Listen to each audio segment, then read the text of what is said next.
নলছিটিতে school শিক্ষককে প্রকাশ্যে মারধর করে প্রাণনাশের হুমকি, থানায় জিডি করেছেন ভুক্তভোগী শিক্ষক।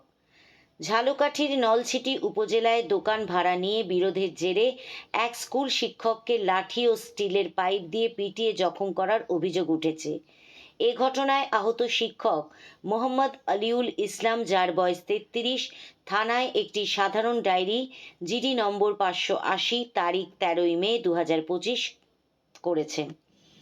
জিডি সূত্রে জানা গেছে, গত ১১ই মে সন্ধ্যা ৭টার দিকে উপজেলার দক্ষিণ তেঁতুলবাড়িয়া বাজারে খোকন খন্দকারের চায়ের দোকানের সামনে দুই ব্যক্তি মোহাম্মদ হাবিব শিকদার ও মোহাম্মদ হেলাল শিকদার, হারদাল সরকারি প্রাথমিক বিদ্যালয়ের শিক্ষক, অলিউল ইসলামের উপর হামলা চালান।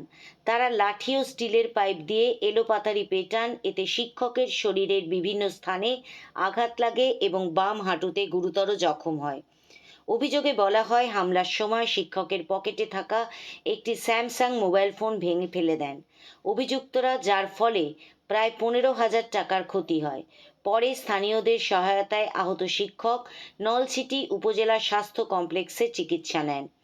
শিক্ষক অলিউল ইসলামের দাবি, হামলার সময় অভিযুক্তরা তাকে প্রাণনাশের হুমকিও দিয়েছেন। তারা বলেন, দোকান ভাড়া না দিলে পরে হাত পা ভেঙে ফেলা হবে, এমনকি খুন করে নদীতে ফেলে দেওয়া হবে।